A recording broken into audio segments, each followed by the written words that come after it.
Good morning, everyone. I hope you're off to a great start this morning. Let me set the context for our session and kind of lay out the roadmap for the next hour. So the first thing, as you already heard from our excellent speakers this morning, is going to be, among many other things, is going to be about money.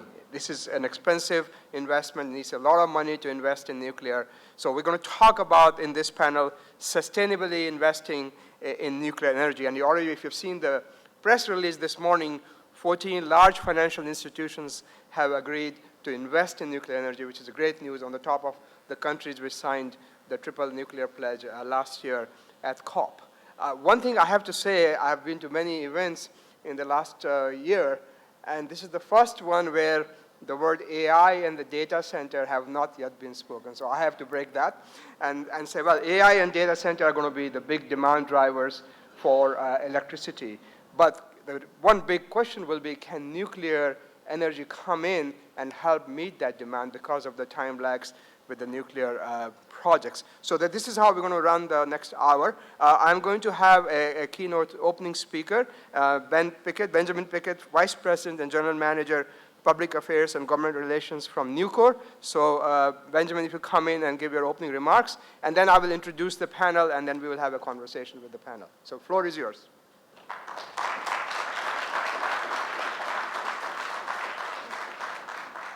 Thank you so much, Atul. As he said, I'm Ben Pickett, Vice President and General Manager of Nucor Corporation. It's an absolute honor and privilege to be here today among such a distinguished group of world leaders to talk about a most critical issue for the entire world: financing and the next steps needed to achieve the goals of the Declaration to triple nuclear energy. For those of you not familiar with Nucor, we are the largest steelmaker in North America with over 300 locations. We're the largest recycler of any material in the Western Hemisphere. We make steel solely through the electric arc furnace, a method we pioneered here in America starting in the late 1960s, and we produce more than 25% of all steel in the United States.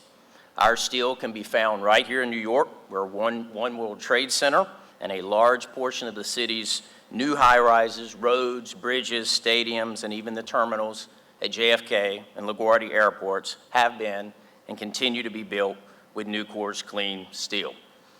As I stand here today, Nucor's Scope 1 and Scope 2 emissions are less than 1/3 of the ambitious 1.5 degrees target set by the Paris Climate Agreement for the global steel sector.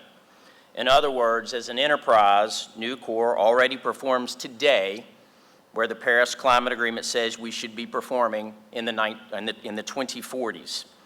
Even though we are already making some of the cleanest steel in the world, we realize that we can do better, and our industry can do much better. So why does Nucor matter for this event? Why are we here? It's a moral obligation. Our electric arc furnaces use a lot of electricity, billions and billions of kilowatt hours a year across our steelmaking facilities. If we could one day have 24/7 clean electrons from new nuclear facilities powering our steel mills, we would be very close to already achieving today as an enterprise where Paris Climate Agreement says we should be in 2050.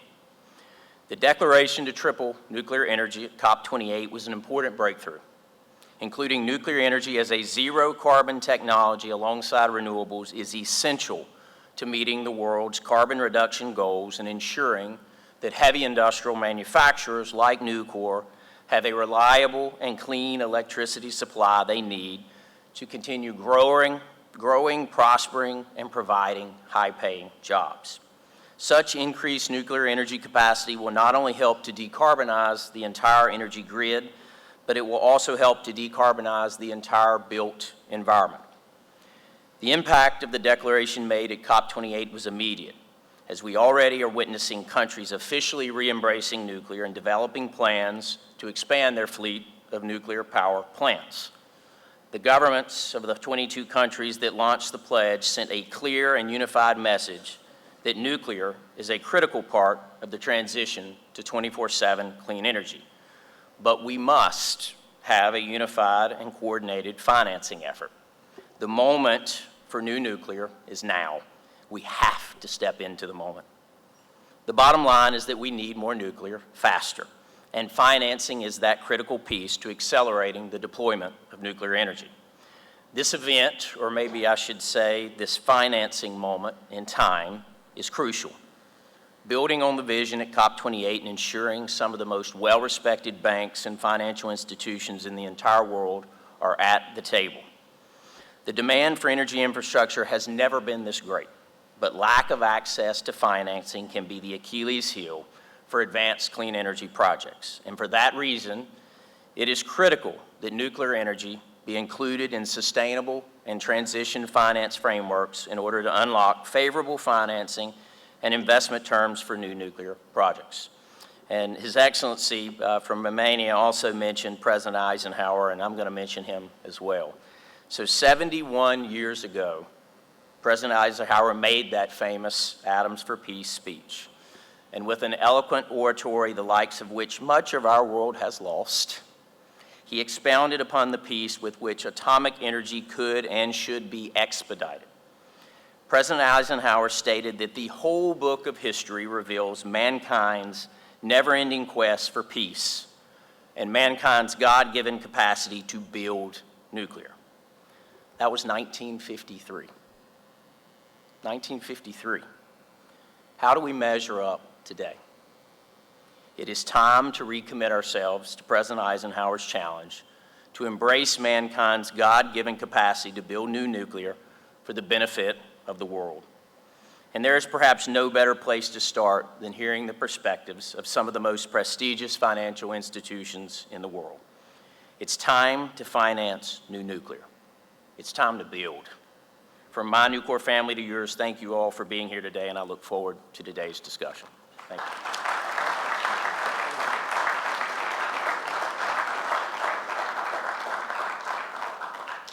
Thank you very much, Benjamin, for setting the scene and saying, well, time for investing in nuclear is now. And of course, we know that majority of the investment, if not all, in nuclear has come from the government. So let's hear from a panel to talk about private sector. And as you heard earlier, 14 financial institutions have just signed the pledge to invest. So let me invite my panelists to come up here. Jason Rekate, Global Head of Corporate Banking at Citi. Jason, please come in.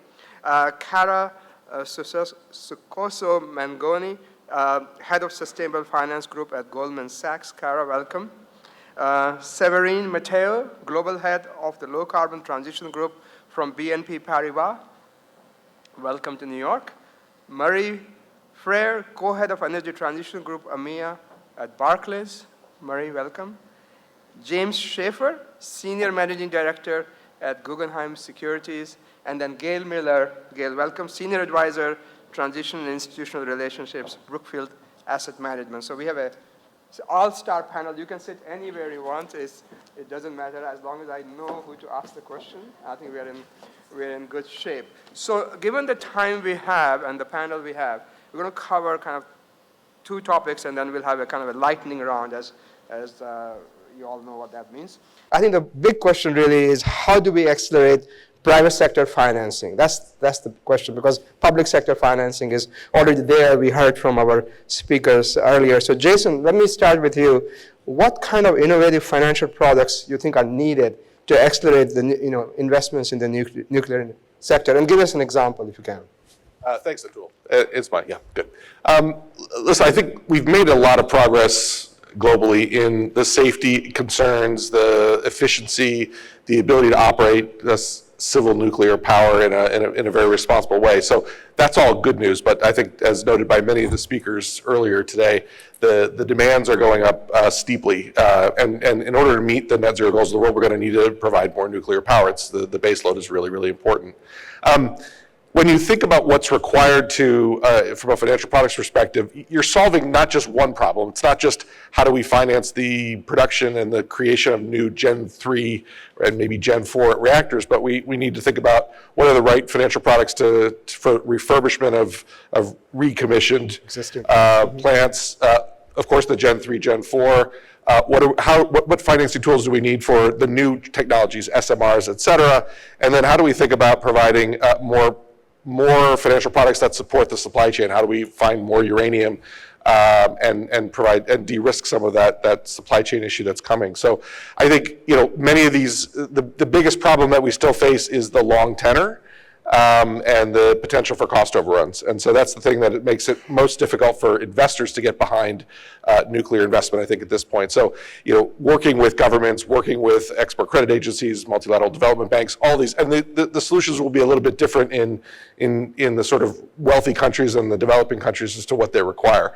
But I think you're going to need differentiation by tenor, by credit risk, and just by extension risk on all of these products. So it's a multi-dimensional problem here, right? Because we are looking at new plants, existing plants, there's the supply chain, there's a role of public-private partnerships. All of those things need to be fixed, and if we get it right, we'll be able to dramatically increase nuclear power. Exactly, and risk management. So I'll come back to you with some more specific ideas. So, Kara, I want to come to you next. And so historically, nuclear has been considered a risky investment. Is that changing from your perspective, and why is that?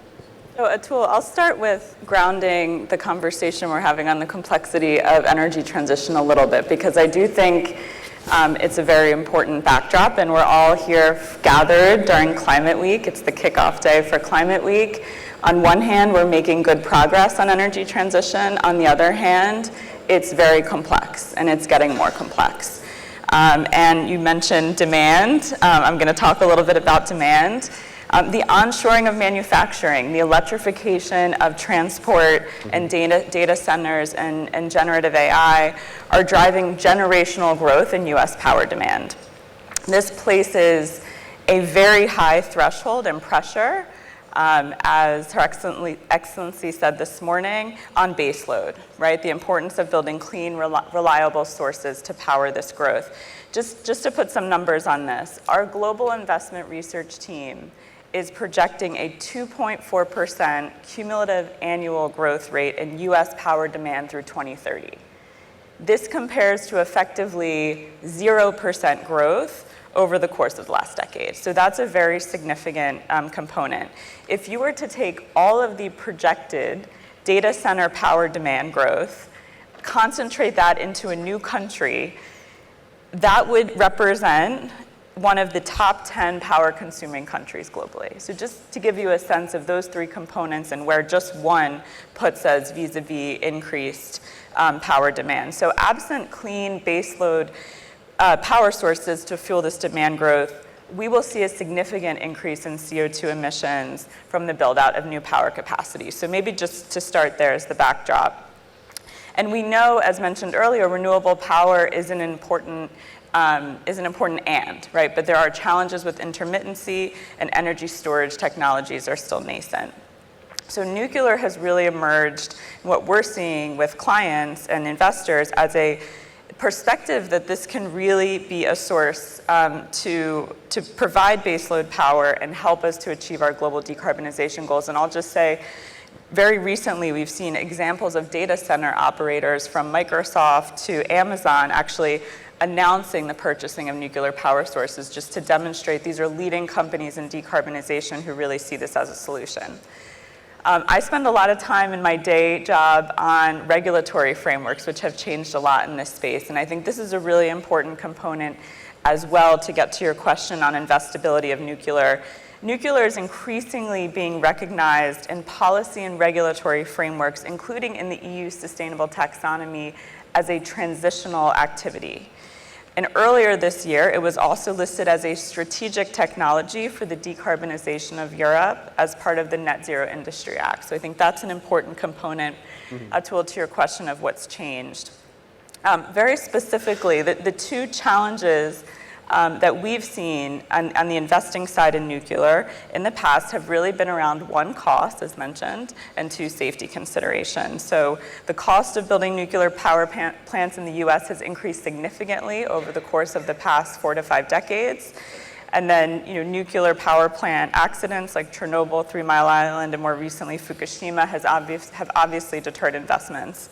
So finding solutions that really address those 2 points are critical. And I think one example is the evolution and innovation in technology. So for example, advanced small modular reactors, SMRs, definitely represent an emerging technology that could address these challenges and help to accelerate the deployment of nuclear. And just to give maybe 2 recent examples of investability and things that we're doing in our business with clients in this space, both within nuclear and the supply chain, are one, we recently advised Cameco, which is a leading uranium miner, on its acquisition of Westinghouse, which is a nuclear player, as part of a strategic partnership with Brookfield, which I'm sure will be talked about. But this is really important because you're bringing together suppliers and you're bringing together expertise in nuclear. And then on the taxonomy point, I think a really good example of the way that the market is evolving its view of nuclear is we advised the French electric company EDF recently on an issuance of its inaugural green hybrid bond issuance. And this was actually dedicated to the financing of existing nuclear plants. And this was in line with the EU taxonomy. So Cara, I mean, what I'm hearing is a lot of changes both in the regulatory space and also in the financing space. And there are technologies which may be more investable than just the old technologies. So Séverine, I'm going to come to you. You're coming from BNP Paribas in France, and we had Your Excellency talk about what's going on in France. So given the big ramp up in Europe and in France, the commitment France made last year, what kind of advisory and financial tools are you developing for your clients to help them make these investment decisions? Yep, thank you. So maybe I can do some form of step back. Given recent new built experience in both Europe and North America, that have been of very extended construction periods, large cost overruns. That's not, we know that. And given this example, given the past experience, this has led to some form of caution among many financial parties about the risk of new nuclear. However, today, we believe that this is balanced by a much greater interest in nuclear, driven by an acceptance that to achieve net zero, and this is obvious for all of us today, to achieve net zero, we need nuclear as a baseload generator of electricity. And there is also the acknowledgement that predictability of price for big operational nuclear assets could be highly beneficial in highly volatile energy markets. So in this context, there is some form of a shift, and financial institutions are therefore increasingly seeing nuclear as an interesting asset class. This is a stark change to the position even 2 or 3 years ago, when many of the financial institutions were seeing nuclear like they would consider it through government program or even through very large utility financing. So today, the most important role for institutions like BNP Paribas is in developing structures that are sufficiently protective to meet the debt and equity, to ensure that debt and equity providers could be attracted to the nuclear financing and funding, and to attract the very large amount of capital that are required, because at the end of the day, building a nuclear plant means a huge amount of capex, long construction period, and all the risks that are embedded into these long phases. And then our role is ensuring that we can attract the capital, debt and or equity, while meeting government policy objectives of limiting support, maybe not from inception, but at least limiting support in the duration of the project. So can I ask you a question? Yes. Are the risks too high for private sector to invest completely on its own? You will always need some government guarantee or backing or something like that? The backing of the government could take very specific aspects. It could be through prices, how to guarantee. It's like what the UK is doing, like with contract for differences, that could guarantee a floor to the price of the electricity. Yeah. But this is, to a certain extent, a pass-through to the taxpayer. So we have this measure. It also calls for regulation, like regulated asset base at the end of the day.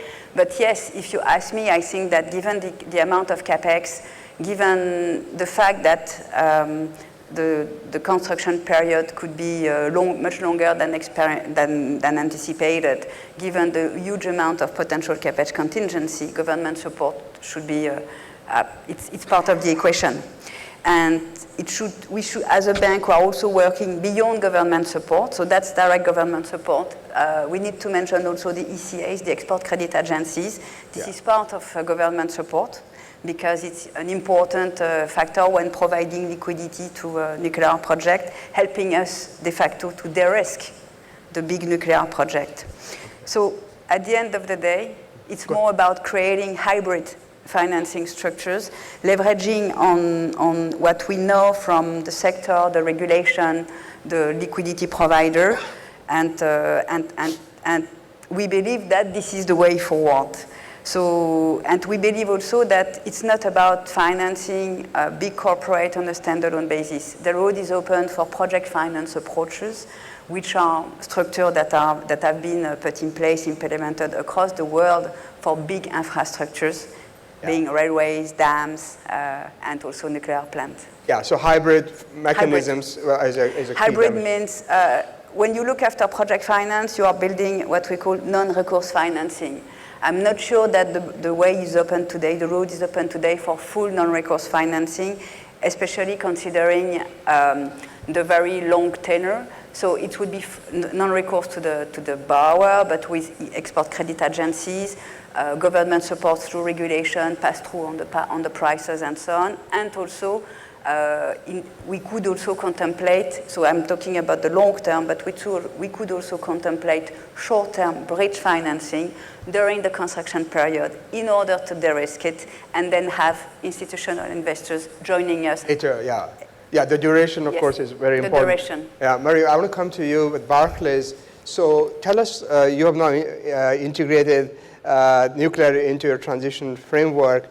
And why have you done that, and what does it mean, actually? Thank you, yeah. I don't know how many people in the room are involved in sustainable finance and have either been directly working on your sustainable or transition finance frameworks, or have colleagues who have. It is a big project, and it is one of building consensus with all your stakeholders, both internally and externally. I'm delighted to say that we've landed where you say, and that really is the critical role that nuclear has to play as reliable, non-intermittent, i.e. base load, also for the transition. Two components I would really call out. One is the number of scientific models that are aligned on the role that nuclear has to play to achieve our goals for zero carbon energy by 2050, the net zero energy, NZE, etc. That's an important, I think, in terms of consensus finding in the wider environment and with our external stakeholders.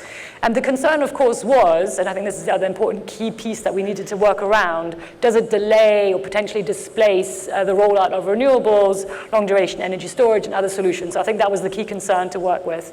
And to solve for that, the second component is really a case-by-case process, where we will assess individual situations and projects, really looking at, is there any risk of displacement? What is the geopolitical context? What are the implications from a social and environmental consideration? So really being very thoughtful and very rigorous in our internal due diligence around that. But yes, very much included in our framework, as is R&D, as are SMRs as well, which I think also really exciting piece to the transition. If you think about some of the settings, hard to electrify areas, high intensive usage, maybe no access to grid, well, that can form part of the solution. Yeah, so one thing which we haven't talked explicitly, which you're mentioning, is electricity demand is going to grow, not just because of data center, but other things. And the idea that we're going to electrify everything, and that electricity needs to come from clean sources, and nuclear, as we heard earlier also from John Podesta at the beginning, has to be part of the solution. James, I want to come to you.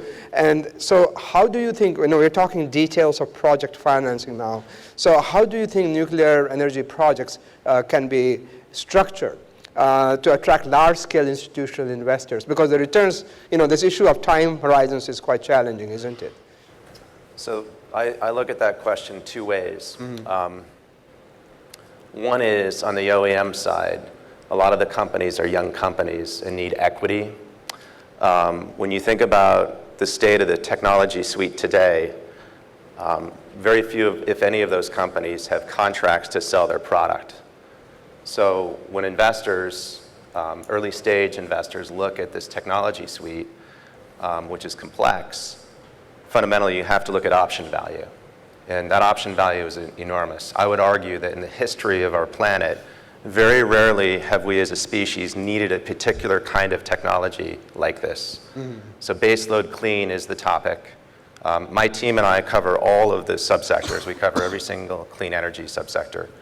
And have for many years. We need all of that technology, but right now we need baseload clean.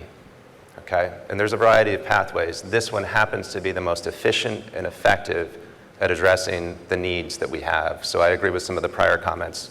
The SMR technology suite is safe, it's clean, it's very different than Gen 2 reactors. When you think about this, in a specific way that you've asked me, how do you project finance this? Fundamentally, we need customer contracts around this technology suite. Guaranteed. And we have guaranteed long-term, high-price contracts. We can address that long-term financing need, both the equity and the debt. But without contracts, without the customers committing their resources, specifically PPAs or through regulated structures, long-term commitments to baseload clean electrons from new nuclear, it's going to be hard to finance this technology. I predict that we will. We have no choice in the end. I think that within the United States alone, we have over 70 companies focused on fission technology.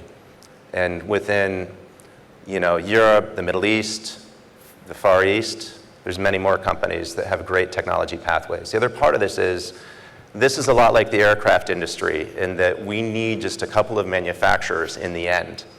We have to very quickly move to an oligopolistic industry structure. And I don't want to offend all of those young companies, mature companies out there, but we need to make a commitment soon to a few different pathways. And it may be that it's more than a few, it may be 8 to 10 companies. In the end, we need a few winners. We need long-term product commitments so that these companies can get up and running and start manufacturing their product. And yes, the lead times are long, but once we have multiple orders, then we can get good at these pathways and they start rolling off the production line, and then costs come down and end up being more competitive with existing technologies. The last thing I'll mention, and I think it's important, a very important one, right now the demand is immediate and high and it's global from the tech and data center crowd. We need to also be realistic about the current suite of technologies and understand that we need more natural gas. So if we want to, in the end, be clean, we need to get to a point where we're good at being clean in all different ways from a manufacturing point of view. But in the interim, we need to be realistic about where we are. I would maybe a quick response. Do you think companies like say Microsoft, Amazon's, they could be the clients you're thinking about long-term contracts, signing up those, and providing very respectfully, I just simply point out that the way we value companies these days, if you take the market cap of a Google or Microsoft, it's over 3 times the entire market cap of the electric sector in North America. So with no disrespect meant to that crowd, they can afford these clean technologies. They've also made commitments as a group, one-off, as a group, however defined, to being clean. And so having money committed in the form of long-term contracts, if not direct investments, is absolutely critical from that crowd. So Gayle, coming to you in this first round at the end. So private equity firms like yourself, Brookfield, how do you scale your investments in the nuclear projects while managing the risk? Because we're hearing that risk is a very high kind of obstacle, isn't it? Yep. So I do think that risk is risk is probably the biggest question we have to address here. And I say this, my background is in energy with the state of California. The state of California committed to turning Diablo Canyon back on as part of the state's energy solution. This was before the step increase in AI and data centers, and that came together because what Diablo did with PG&E was going bankrupt at the time. What Diablo is proof of is how to de-risk a project and ensure that it can actually be financed, be around for the long term, and be an example of nuclear energy. So I think that what we've heard today a couple times is this riddle of financing, which is a really important one, and then also this idea that it's government-enabled and corporation-led. Mm-hmm. So what we're seeing across the spectrum in clean energy is that corporate pull is what's going to bring us across. But I do think that the risk, and I want to put a really fine point on risk, when we go out and finance solar or wind, maybe there's a 1 in 100 chance that we lose it, right? When you're financing nuclear, it's like a 20 in 100 chance. So what that means is that we need a risk profile that makes this attractive enough to invest in, and that's really the challenge. The disadvantage of going last is I agree with everything. So the pieces that I'll put here, and I do think this is a challenge, you'll hear me talk about it a lot today to the whole group, is how we agree we're going to manage the downside scenario, the downside risks. I think that in addition to the government, and we heard a lot about that, and thank you to the commitments, it's a big piece of it. I also think that we need to decide how we're going to allocate risk like we've never done before. So that means when we're going to a construction company who could build a soccer field or a solar farm, and we're saying, no, stick with us and build nuclear. Obviously, Westinghouse has huge experience in this, but we need to be really aware that both they and the financial equity investors, we both need an opportunity to really allocate the risk in a way that we haven't seen before. And I do think that's our collective challenge, is that we come together in addition to these commitments. And I think to the point from the Deputy Prime Minister of Sweden is really now having that action.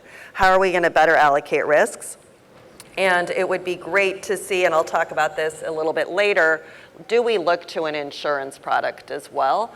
But I do think that we, in order to get to 1.5, and I think the baseload piece is really important, and obviously it's all of these renewable sources we're talking about. It's nuclear, it's natural gas, it's carbon capture. I mean, there's not one solve here. We're talking about a suite of options.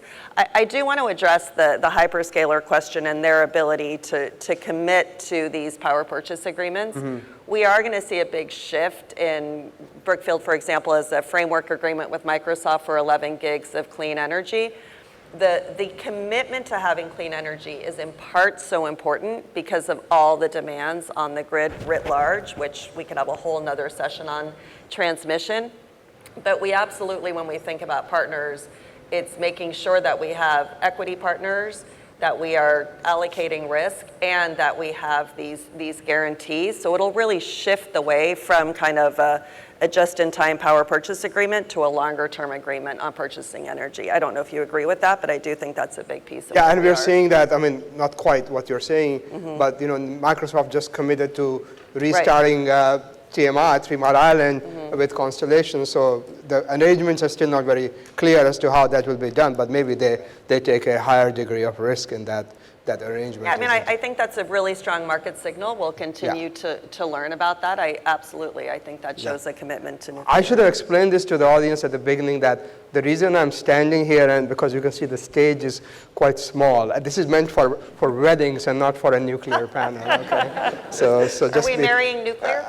Yes, we are. I mean, with all the enthusiasm we have so far, I'm sure we are. So Jason, I want to stay with you, given the role of Citi. This issue of risk, given that the projects require large initial investment, capex heavy, how can banks work with governments to help de-risk the question of de-risking the financing, particularly for the institutional investors? Yeah, What's your thinking? It sort of brings together a lot of what we've already been discussing. I think the point here is, there are going to be slivers of risk at every stage in the production chain of different types of nuclear power. There are going to be pieces, certainly in the shorter tenors, where the banks can provide bridge financing or other types of working capital that make it work. You'll have the sponsor community that will step in, I think, with longer-term commitments, either in private credit or private equity as they get further out the chain. It's that sort of long tail of risk that's very difficult to manage, where you need governments directly, export credit agencies, and certainly in the developing markets are the support from multilateral development banks to provide certain kinds of cover. Insurance might be one of it. It could be just direct financing, but guarantees that provide you some certainty that if you get into these projects, you can understand that your risk is capped at a certain level. Otherwise, the prices will become sort of unmanageable, and the financial models won't work anymore. Yeah. I thought also the point about the importance of utilities taking sort of long-term contracts. That's also going to be, especially in the developing markets, that's going to be a government responsibility, because in many cases they own the power buyers, and they're going to need to sort of sign up for the exact sort of offtake requirements that are going to be needed. So, I think what we as a bank intend to do is not just provide some financing and structured financing structures, but also advise governments and other investors on where they can enter this value chain, and the people who want to build these things as to where the best way to structure these facilities. This is another question, but I'm going to throw out a thought for you and the audience. We have, I work a lot with carbon capture. There are some similarities there, isn't it? Because carbon capture risks are also very long term, and no private company is going to sign up for 50 years of no leakage. I mean, that's quite difficult. I mean, have you had any experience with that? Quick comment? We're also looking closely at the carbon capture industry. There's a lot of really interesting discussions as that technology gets more and more sort of viable, you know. So I think, but it very much some of the same requirements that to get it fully captured, you're going to need government support in some places. Yeah, so there might be some synergies there. Séverine, I want to come to you and say, how, you know, you're running a large commercial bank. How are you using your knowledge in commercial banking to support investors, whether they're industrial investors, PE, pension funds, to raise funding for nuclear projects, whether they are SMRs or conventional projects around the world, not just in France. France may be easy, but around the world. Well, it's a very specific sector because experience and expertise does matter. So first, and it's also a very nuclear is a very international business with major suppliers active across the world, from America to Asia, going through Europe and competing for in various markets. So what can we, these parties, they would value our knowledge as financial institutions of the key financing and equity markets and our ability to understand the different approach to financing in different markets. For instance, it's needless to mention that the financing in the UK would be different from the financing in France and from the financing in the US, given the different nature of the players, various size of utilities, state support, and so on. So it's important also to note that government and utility sponsors might be interested in understanding how other players in other countries are addressing the challenges that they are facing when developing nuclear plants. So what do we do? Thanks to our knowledge of the nuclear sector, we have been, as BNP Paribas, we have been working alongside EDF for quite a long time. We have been looking at various situations of projects. We are looking also at various situations like SMRs, and I will come back to that, because SMR might be also an important part of the solution. Mm-hmm. So thanks to our knowledge, we have built credentials, we have built expertise.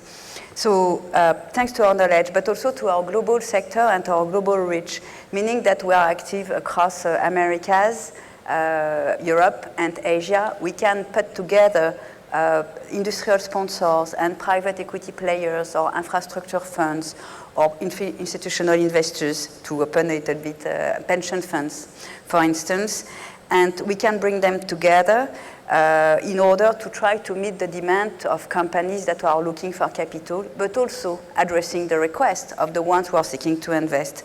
And this is an important aspect of what we are doing, because we are all talking about nuclear. We know what happened with the nuclear sector, but in terms of banking experience, it's a relatively new sector. And this is why I was mentioning that experience and expertise does matter. Then once we have put together potential investors, project sponsor, and so on, it's part of our usual business to develop appropriate advisory and commercial banking support across all lending types. Needless to mention that green bonds might be also a topic to be looked at in the future for the financing of nuclear, because we would do corporate financing, project finance, all types of financing, support the equity raise, but we would also have to go and tap the bond markets. And I think you have mentioned the hybrid for EDF. That would be also where some, I mean, this is also an area to be investigated further, but like all commercial banking, then all commercial banking could find a way for nuclear. So green bonds are now permissible within the taxonomy for investing in nuclear? Yes. As a transitional activity. In Europe, it's part, it's part of the taxonomy, and it's important because it gives a framework, a direction to act. The last point, maybe on small modular reactor, there is a lot of potential for me when we are coming to the hyperscalers and the AI. I'm probably less familiar with this topic, being based in Europe, but there is a lot of potential because investment period and investment amount are shorter, so shorter construction phases, and probably better quality control in manufacturing. Then we would have to see how we do, we collectively, it's not only BNP Paribas, it's a collective we for all financial institutions. We would have to take a look at, because the first of a kind, it's about creating the track record and the expertise. So if I have time, I do Yes. want to talk about SMRs, Okay. but let's see if you have the time. Kara, supply chains, you briefly alluded to them in your first question, answer. How about creating sustainable supply chains? What's your thinking on that? Yeah, I mean, this is a critical component of the conversation on how you finance nuclear, and it's a critical part of the conversation on how you do this in a sustainable way. And this is an area, when you think about energy transition, the banks and investors, everyone present here is doing a lot in general with the larger players in energy transition, but I think what is largely goes unnoticed is we're all also doing a lot within the supply chains, and this is really important. So for nuclear specifically, obviously uranium feedstock is really important component. The US and France together are responsible for about 35% of global uranium demand, although more than half of that is currently sourced from jurisdictions which have some level of risk associated. That could be geopolitical, that could be licensing, right? There's different kind of regulatory and permitting frameworks in these different jurisdictions. So that's something that as investors, as providers of capital, we need to think about. And so it's important for us to really be investing within the supply chain. Just this morning, we announced an acquisition within the uranium mining industry. So again, an important component. So this is a very real-time area that we're investing in and we're thinking about. And maybe last point, government was mentioned a few times in terms of incentives and ways that they can provide help. I think on the supply chain, this is also a critical tool, right? And we're doing a lot with the Department of Energy, both in terms of the loan program that they've established and also on the grant side. And those work in two different ways. So the grants obviously help a lot with the early stage companies. That can include within the supply chain. And then the loans, as was mentioned, they can really help with the commercialization component because you can do it at a much larger check size. And in many instances, those two things are actually working together where you can actually apply for grants and loans at the same time. It's a good So I do think reminder it to helps. people that everybody talks about DOE loan program in terms of hydrogen and CCS, but there is a big nuclear component as well, and which is actually maybe easier to implement than some of the other things like hydrogen, where we are still a little bit stuck in the rulemaking. Marie, I want to let's stay with this public-private interaction between government capital and private capital. Are there some examples in nuclear industry of mixing of those two? Oh, we're delighted to say that we're working on it in the UK. So I'm sure people are aware that Barclays is in the privileged position to advise His Majesty's government around Sizewell C, the equity portion. Maybe before I get onto the practical learnings and as much as I can share, there's a couple of things that I know broadly we've already discussed why this is so important, the partnership. There was a couple of things I just wanted to highlight again from the investor perspective that of course we're hearing on a daily basis. Of course, the high upfront capex, low opex balance, right? And how that makes the cost of capital so absolutely critical to the economics of these models. The other thing I think that's important to make sure we don't forget in all the various elements we've discussed, the scale, which also leads to risk concentration, whether that's for banks, project finance providers, equity providers, or whatever. So just adding it to some of the things that we have to sort of work around and work with. So Sizewell C, we're very excited. Obviously, we've had a new government in the UK. I would say there's cross-party support, so that process is very much ongoing. I would also say that it's, as I'm sure again folks know, it's a RAB-based model in this instance rather than Hinkley Point C, which was a contract for difference. That means we do have an independent regulator in the Ofgem that's giving us that framework. It also means that we have a return on RAB, which gives debt and equity investors their income already in that construction phase rather than waiting until the operating phase. And we have that fixed baseline cost of capital for that construction period. So again, if we think about the risk from an investor perspective and the kind of certainty that we need to put in place, and as much as that's possible, that's incredibly helpful. I think on the flip side, also important though, that there are incentive mechanisms to ensure that the project is going to be delivered on time, on budget, et cetera, so that we manage that. And that's really the last thing I wanted to see. You mentioned it earlier, risk allocation. That to me is the overarching theme. And so thinking about all the different stakeholders, the government, the debt and equity providers, but also the supply chain, but also the consumer. And so we make sure we get that balance right and we apportion the risk allocation appropriately and structure it. And so then lastly, thinking about that low probability, high impact, and whether it's a government kind of function, or whether, as you said, it made me think of my early career in the insurance sector and event risk, and whether you can cap it that way. So I think still a little bit more to do, but it's all about structuring in a way that we get that risk allocation right. Yeah, this risk-sharing idea you mentioned, I think it's very interesting. I used to work in the oil and gas industry, and we had very good models going back in North Sea and also in a place like Alaska, where if you build the project on schedule, on time, or ahead, then there was a risk and reward sharing, right? That you are going to get share of that benefit. So perhaps now time has come back for that in a bit of a full cycle. Gayle, you kind of started to talk a bit about the regulatory landscape. What needs to be done? I think John Podesta has left, but maybe we can communicate to his team. Yes, we communicate with his team often, and obviously really grateful to the work that the U.S. government is doing, along with all the partners that we heard from today. I can't put too fine a point. One, I would say that government does need to really help educate people that clean energy is not all created equally, that we've heard a lot about this idea of baseload and how long it lasts, the life of the plants. And so number one, government, when we're going through the regulatory process, permitting will remain one of the biggest gating options to meeting our energy goals on the planet, which is making sure that we can build, that we do build, and that we don't delay these projects for a decade. So that is a big piece, and just to harken back to Diablo Canyon in California, keeping that on took a lot of work with the community. So we spoke this morning with the Deputy Prime Minister of Sweden and all the work they're doing within their communities. That is a government role, but it's also a way that we can guarantee that the lights stay on, that our cell phones keep working. So I think that's a big piece of it. Permitting reform will be a huge, huge hurdle that we do have to work collectively to overcome. If Podesta was here right now, he would talk about there's a couple options going through Congress to really start to streamline some of the national policies. California has its own policies, for example. I think that's true across the globe. But really allowing some of these large reactors to be built is super important, and working with communities.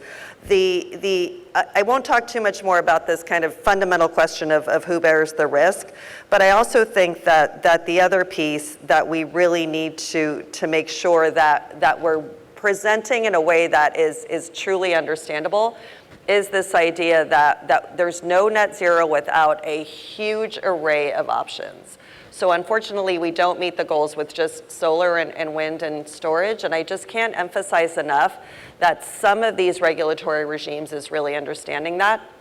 And two, we are now placing these huge step increases on top of a system that can barely handle what it has.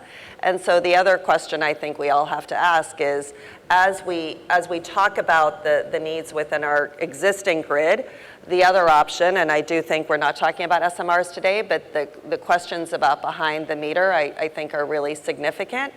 The other way that I think nuclear is really interesting is in this gray to green transition. So for example, as Malaysia transitions away from coal, are there options there as well? So I think there's so many ways that when we think about the regulatory regime, it's education, it's this collaboration from government, it's understanding the grid, and it's also thinking of how we're going to convert some of the dirtiest sources of energy and what role nuclear and SMRs can specifically play in that. Yeah. One thing you touched on, which I should just mention, there is now a nice buzzword for it, you may have heard, called energy corridors. Energy corridors, yes, the energy corridor is the big focus by the government of Azerbaijan, because they want to transmit energy from Azerbaijan over to Europe, and similarly from Africa, North Africa to Southern Europe, and also from Mexico to Southern California and so on. Same idea, but getting that transmission or permitting is going to be very, very difficult. Maybe if you do it undersea HVDC, then that's perhaps easier, but still, this idea is, what you're saying is gaining traction. James, I do want to talk about a little bit about SMRs, and how do you see, that technology changing the mix? And I'm curious as to, do you all think SMR is lower risk technology, or is it a higher risk relative to current nuclear technology? So you got to break SMRs down into third gen plus, and fourth gen, right? Mm-hmm. And so there's a suite of challenges, especially in the fourth gen, that doesn't exist in the third gen and third gen plus arenas. So each addresses the safety concerns. I think each, in the end, have the potential to become more cost effective than, let's just say, prior technology suites. But That's not necessarily the case either. Large scale, let's say the AP1000 maybe in the end could be the most efficient technology. We'll see about that. So a lot of this scene has to do with the early stage nature of these various technologies. What we have here really is a bunch of different options. I'd say from a customer point of view, there's a lot of appeal to the 4th gen because of the way in which the radionuclides are encapsulated, right? There's a lower risk profile in the end from a safety point of view in that technology suite. It's also easier to store waste. So I'd say in the end, for many nations, for a lot of folks, when they start to understand the promise of 4th gen, that's probably where we end up longer term. Near term, the 3rd and 4th gen, or 3rd and 3rd gen plus technology suites are the most viable. And to me, we need to pursue what's most viable now. It doesn't mean that we don't pursue 4th gen aggressively. It's just that each technology has a different application, different potential, and different appeal depending on the country.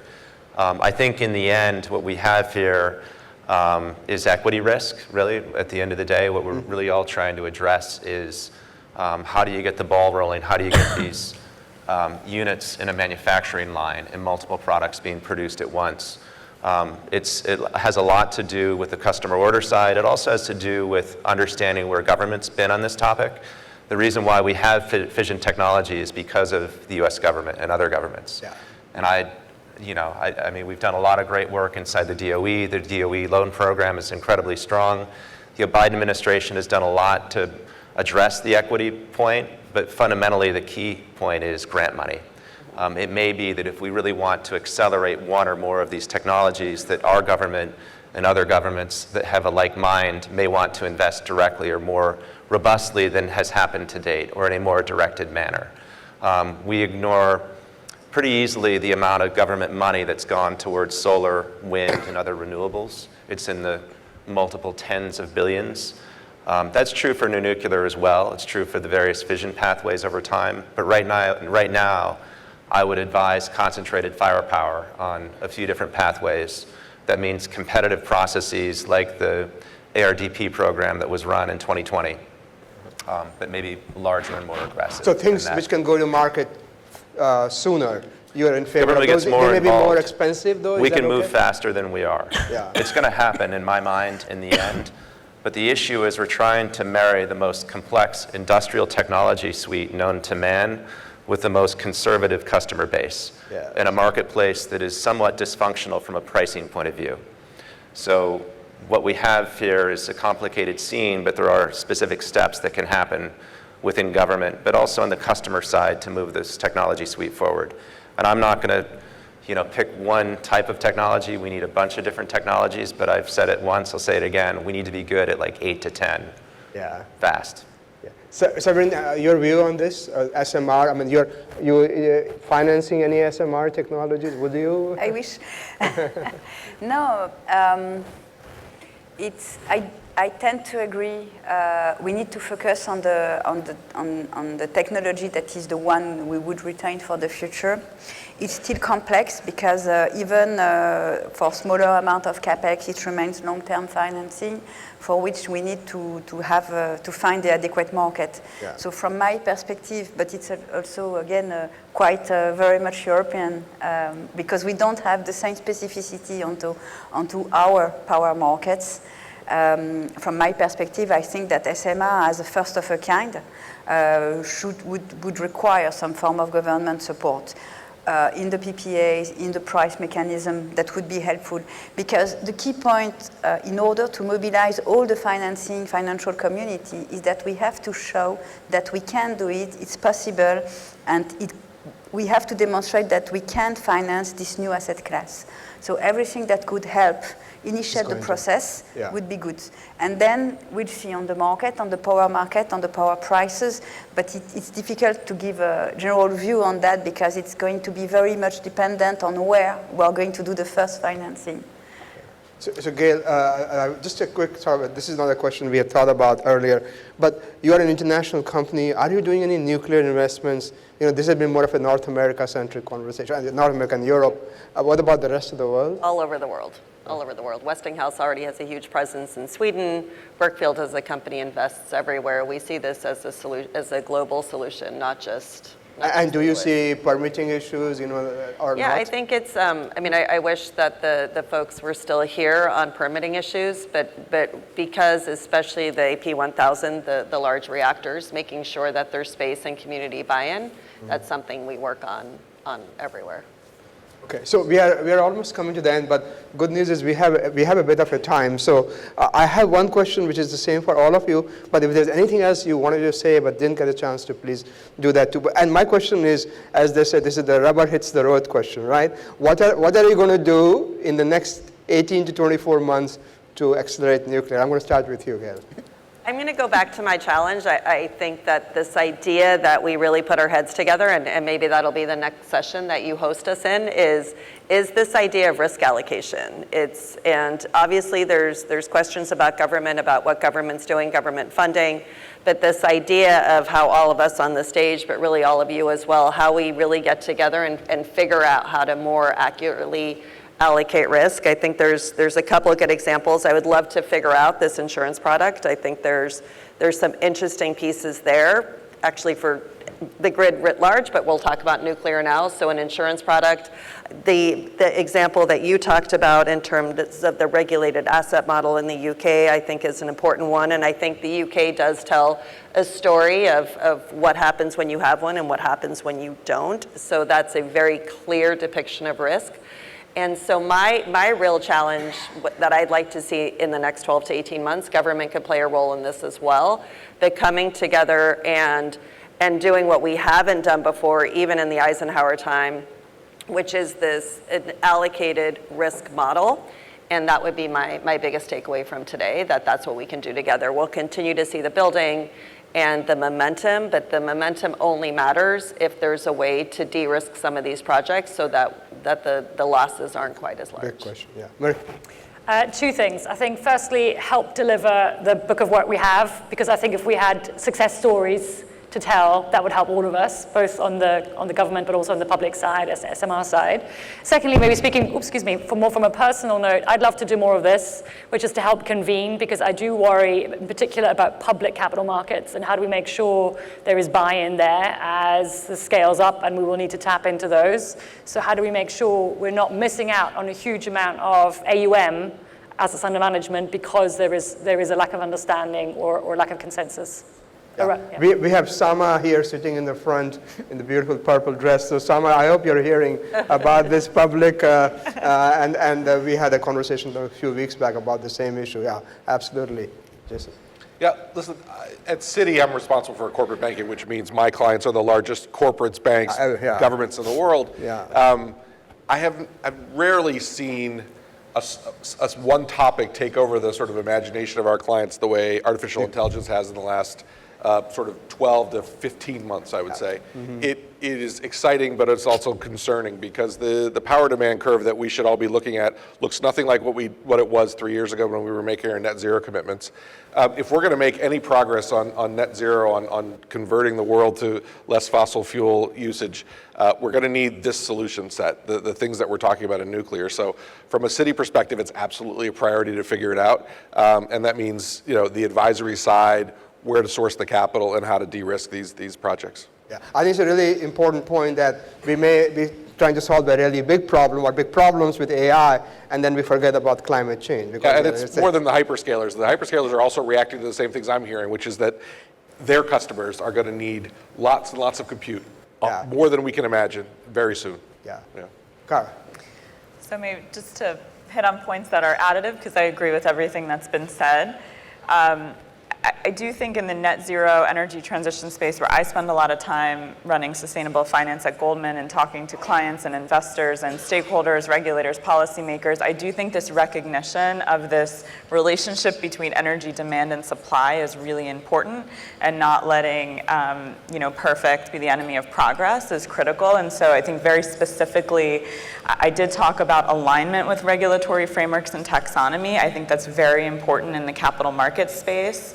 I think recognition, and again, you have banks here and investors present who are thinking about this in the sustainable finance context. So we look at this from a taxonomy perspective internally, but at the end of the day, that's our own internal framework, and ultimately what really is going to move capital flows in the market is the way that capital markets investors feel comfortable that they're doing something that's credible and recognized by, most importantly, the regulatory and policy frameworks to do that. And I'll leave you with one fun fact. We both talked about EDF. There's another deal that EDF did, which was a triple tranche senior green deal. And this had 3 tranches, one of which was nuclear. The other 2 were kind of green power and I think storage. And there was effectively similar demand across each. I don't think that would have been the case a few years ago. Yeah. So I do think, again, there's progress being made in kind of the orientation changing around what's really needed and how this space has changed from a risk perspective. Can you tell us, you said in the passing that you have acquired the uranium, I mean, Goldman has acquired the uranium company? No, not as we advised on an acquisition. You advised just, yeah, okay. It was just announced this morning. You're diversifying. No, not yet. Not Séverine, yet. What's the call to action from you then? Before that, maybe 2 points we have not mentioned. The cost. Not cost of building the plant, but the financial cost cannot be another issue when financing the nuclear. So I'm opening a new door here, but I won't go this way because we don't have time. But it's a matter of importance. It does matter. So that's the first one. And the other one, which will acceptability. Acceptability of nuclear, at least in Europe, is could be a topic. So we should, I think that we should, I wouldn't say, if I were not a bank, I would say advocacy, but we should work probably on the advocacy. This could be done through establishing a nuclear policy. We have, as BNP Paribas, a sectorial policy for the nuclear, which is of great help because it helps us to frame our activity and it's public. So I think that it's part of what we can do as financial institution, and it goes also with the taxonomy. We would be building some more rules, framework in order to guide the activity. Because for me, the priority is of course to advise on the equity side, because my group is responsible for that. We are active across advisory, equity, and capital market at large, and who are responsible for supporting all of our customers when they are pivoting their business model towards low carbon. So we do renewable, nuclear, carbon capture, and all the hydrogen, the green hydrogen value chain. And the key point for me is, indeed, we can find equity, private equities, or the equity private placement to kick off the activity. But at the end of the day, key is to find how to finance with debt on a standalone and sustainable basis in order to ensure that our financing structure would be replicable. And then we would be creating this new asset class. And it comes with everything we have said so far, risk allocation and so on, but also it comes with advocacy and ensuring that nuclear is one asset class like the other at the end of the day. Thank you. James. So I like to look at what I do sometimes from an athletic point of view. And when I think about this sector, it's like looking at an American football game. And the football is on the 5-yard line on the wrong end of the playing field right now.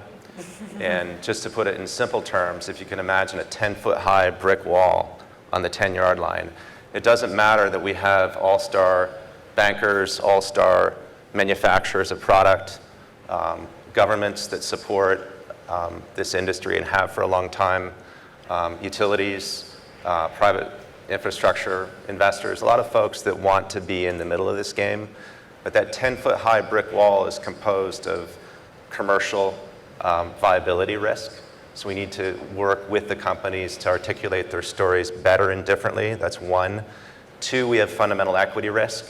So we need to marry that equity risk or solve that through customer contracts. We need folks buying this product. And then the third and last area is working within the regulated ecosystem to provide for better support for this industry. And that can take the form of federal permitting, accelerating the permitting process. Already the NRC has taken big steps. U.S. government has taken steps in that front, but we need to get good at bringing these technologies forward. Along with that, state and local permitting absolutely is a huge part of this. We need to recognize that we need these technologies and that it needs to be placed in local communities around the world. And along with that, educating those regulators about the safety aspects of this new technology suite and why it's different than the old. The last part, it's kind of a number 4, but I just want to point this out.